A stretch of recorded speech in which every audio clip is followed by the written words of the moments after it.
Altre banche, altre case. L'Istituto Mobiliare Italiano, IMI, un altro istituto di credito speciale, ricchissimo e quindi in grado di assorbire altre banche nel lento processo di concentrazione e razionalizzazione. Si è trovato nella primavera dell'89 davanti a vincoli politici. Luigi Arcuzzi, il professionista schivo, testardo e rispettato che preside l'IMI, è perfettamente consapevole della necessità di lavorare per un sistema più efficiente e pluralistico. A Milano ha mandato in campo gli uomini della SIGE, la Investment Bank dell'IMI, per fare concorrenza a Mediobanca. Per Arcuzzi l'ideale sarebbe di prendere il controllo di una rete di sportelli come quella del Banco di Roma o del Banco di Napoli, entrambi istituti sottocapitalizzati. Così l'IMI potrebbe lavorare per l'integrazione fra i prodotti finanziari, fondi comuni, assicurazioni, titoli, gestione di portafogli, eccetera. L'attività di investment banking, acquisti e fusioni aziendali, consulenza per la tesoreria delle imprese, quotazione in borsa delle società e il credito ordinario, intermediazione del denaro, depositi e prestiti per aziende individuali. Tutto in armonia con i disegni della Banca d'Italia e delle altre autorità che spingono per una maggiore concentrazione nel sistema bancario e per la creazione di banche polifunzionali. Tutto logico, tutto bene allora, per niente. L'IMI di Arcuzzi si è trovato sotto l'attacco di diversi politici meridionali, particolarmente dalla DC, che si sono pronunciati contro una contaminazione dell'Istituto di Napoli. La mano politica si leva e talvolta schiaccia i migliori progetti, per motivi credibilmente provinciali. Ma proprio nel momento in cui siamo costretti a condannare la partitocrazia di Roma, ecco farsi vivo il nostro partito mito del Nord. Ed eccoci arrivati alla spinosa questione del futuro della Banca Commerciale Italiana, l'istituto azionariamente posseduto da Liri, ma in termini di mentalità spesso più vicino alle idee di Enrico Cuccia di Mediobanca. Nell'estate dell'89 la questione della banca commerciale ha provocato una polemica politica, un caso come si suol dire. Ma in realtà già nell'inverno dell'88-89 l'assetto futuro della banca era cominciato a diventare un tema scottante.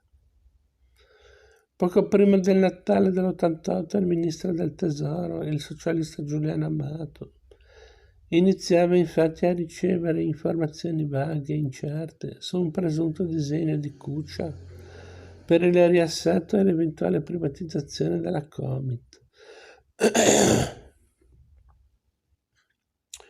Poi in ambienti politici e finanziari sempre ristretti, la voce prese a girare con più insistenza. Qualche cosa stava bollendo nella pentola del vecchio cuoco del capitalismo italiano. Normalmente ci si immagina che il ministro del tesoro o il governatore della banca centrale siano informati nei dettagli di un piano che riguarda la seconda banca per dimensione, posseduta in maggioranza da Liri.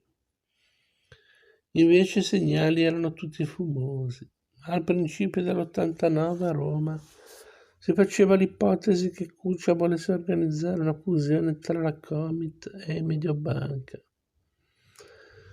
portando così la Comit nell'orbita della vecchia guardia del capitalismo italiano, una tipica operazione mito. Nella primavera dell'89 Amato e altri decisero di sondare il terreno con un progetto un po' diverso. Venne chiesto all'anziano amministratore delegato della Comit, Sergio Silienti, condurre uno studio della fattibilità. Uno studio della fattibilità di una fusione non fra la Comit e Mediobanca, ma fra la Comit e la BNL, la Banca Nazionale del Lavoro. Poche persone pensavano che questo studio si sarebbe poi concretizzato, ma era anche una sorta di segnale da Roma a Milano.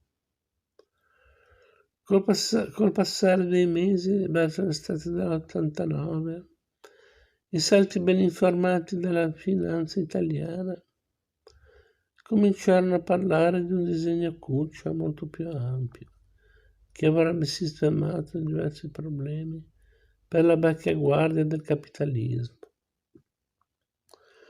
Questa volta erano in gioco non solo la Comit e Mediobanca, ma anche il futuro delle assicurazioni generali, il gigante terestino del settore che è teoricamente una public company, ma si trova attualmente sotto il controllo effettivo di due soci, ciascuno con il 5%.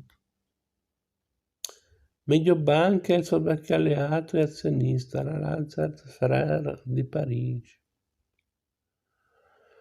Lo scopo del piano Cuccia era di far passare la Comit dal pubblico al privato e di garantire che le generali sarebbero rimaste nell'orbita di Mediobanca. Qualcuno vedeva anche un ruolo per Gemina, la finanziaria indirettamente controllata dalla Fiat e alleata, se non figlia fedele di Cuccia.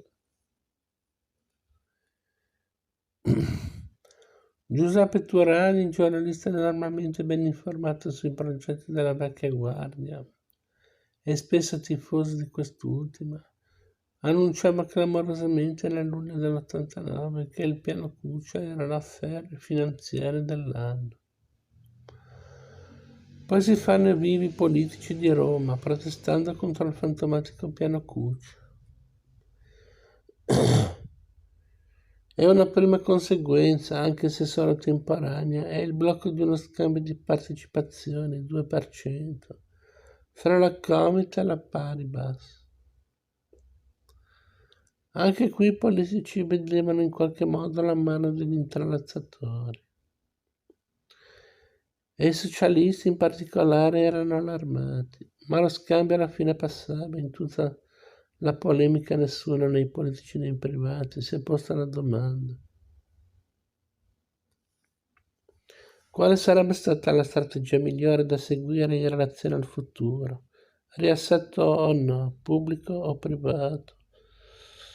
Poi dopo l'estate dell'89 si vede di nuovo la mano di Cuccia nell'acquisto da parte delle generali di una fetta del nuovo Banco Ambrosiano, dove è già presente la Gemina. Si profila un'eventuale mossa verso la Comit, ma Enrico Braggiotti, presidente della Comit e ammiratore di Cuccia, non si è permessa nemmeno di commentare in pubblico la vicenda.